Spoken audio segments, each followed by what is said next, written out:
All right, guys, thanks for coming back here with Armchair Engineer 85. I've got a great tip for you guys today. If you purchase the Hercules Universal Portasaw benchtop stand, that's a bit of a mouthful, there's a great little hack that I wanted to show you guys about, or I wanted to show you guys. So I primarily, and I'm sure like a lot of people, I use this saw in the chopping configuration, not the actual benchtop portaband with the plate. So that's fine for me, and I foresee pretty much me always using it like this, but there may come a day when I need the plate. And I got the plate right here. But the problem is, if you're anything like me, I go, okay, so what the heck do I do with this plate, like when I'm not using it? And I know myself that I'll set it down somewhere, and I'll think to myself, okay, I'll put it here, and if I ever need it, there it is. But over time, you'll forget where you put it, and you'll be looking around for it. Maybe it takes time, or maybe even set it somewhere and you forget what the heck this was for. This thing's pretty straightforward, so I'd like to think I wouldn't forget what it is, but okay. I came up with a solution, and my solution was I wanted to somehow install that plate onto this unit somewhere that it could always be with it, and in the off chance that I did need to use it in that configuration, I would have it. So I thought maybe I could build something on the side, one of the sides here, that I could set it somewhere, kind of like this. But then I thought, you know what? Obviously, it's going to be in the way, even on the back here. But then you've got your little feet mount. So okay, I thought, what the heck am I going to do? The only other thing I could do is go underneath. And I thought about, I'll just rearrange the camera, excuse me for nudging. And I thought, okay, what the heck where am I gonna bolt it underneath that when it's in the down configuration with the lock chain, that it's not going to be in the way? And I discovered this right here, that if you take this plate, you've got your 3 bolts down here. I'll see if I show you guys. Yeah, 1, 2, 3. And if you take this plate and you wedge it on the inside between this plate here and this plate here, that plate will hold. And it'll hold pretty secure, especially with this saw, because this saw puts a little bit of downward pressure on it here, and then you've got this metal plate here, this metal lip. I looked, and before I even noticed this, I had looked in the manual and looked for if there was any type of a suggestion or if there was any type of a configuration that you could store this plate with the unit if you were using it in the chopping configuration. And there was nowhere in here that mentioned anything, and not even this. So this is kind of a cool little discovery I found. And if you are to tip it over and you're going to use it in the chop configuration, I'll show you guys here.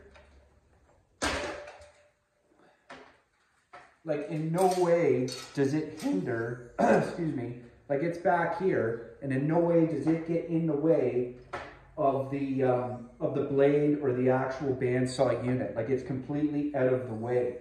So just as it is, just by doing that and putting it behind those 3 bolts and having it secure with that lip, like, it is plenty secure, and it's not going anywhere.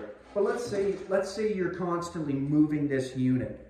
You're picking it up from one spot and taking it to another spot, because it is small and compact, so it's meant to be taken to different places. But what I'm going to do is, I've got these little L brackets from work. They got a little kink in them, but I was digging through some of the loose material that we had from work. And what I'm going to do is, I'm going to drill a hole here, and I'm going to drill a hole here, and I'm going to have these little lips, basically, that this, no matter what, will not fall out. It's pretty secure as it is, but let's say you tip this unit and you did a 180 with it, potentially it could slide out due to, obviously, gravity. So if I put these lips here, this will completely be locked into place. So that's what we're going to do. Okay guys, so I'll show you what I got. I changed my mind. I got fiddling with it. I think I'm going to go with one bracket instead, and I'll show you at the end here how it looks. But I've got my mark. It is dead center of the 2 here, and I used a little punch there to make a mark. And now I'm going to be drilling a singular hole. Okay, so I've got my hole drilled here. Like I said, I went with the one hole configuration instead of the two. Kudos to Harbor Freight for the construction of this. This is very hard steel, and it took a bit to get through this. So another good reason why I'm only doing one hole. But anyways, I'll show you guys in the next clip here why I did one and what my revision was. And voila, we have the finished results. So as you can see here, this bracket, I'll show you, I got the duds, if you will. So what I did was I bent the very tip of these up 90 degrees. Instead of leaving it flat like I was going to, I got thinking to myself, if I leave too flat here, if I bolt it here and it's flat here, if somebody were to pick this up, this could slide out and potentially fall and, you know, it land on somebody's feet. And, you know, I don't want that, you know, or land on my feet. Because like I said, you get using this thing over time, you kind of forget what you did. So I kind of built in a bit more of a safety feature, and that's what I did there. I just built, like, basically now it's a stopper. So it's wedged down here in between those bolts, and you can see it's fairly rigid and it's not going anywhere now. This whole little thing, like, it was just a little tip for you guys. This is more of like a food for thought. There's tons of different little revisions that you could do. This is just to get your heads, you know, just thinking, or your brains thinking about what you can do if you want to do something like this. My big discovery, like I said, down here is it wedges perfectly in front of those three bolts. And it's fairly rigid just on its own. And I thought, what a great spot for it. Like I said, I checked the manual. Nowhere in the manual does it say that's where it's supposed to go. And obviously, they wouldn't want it to go there because it would fall out. They would probably have some factory latch or something like that, which would be a great idea for Harbor Freight. If Harbor Freight's listening, you know, if you guys are ever going to do a revision, this is something you can do. But for me, this is what I'm using here. Yeah, anyways. Hope you guys liked it. Like I said, I less is more in this case, so I got a washer up here, and there's my little center line mark. Less is more in this. I would rather drill one hole than two, and I figured if I did a dead center, that would work.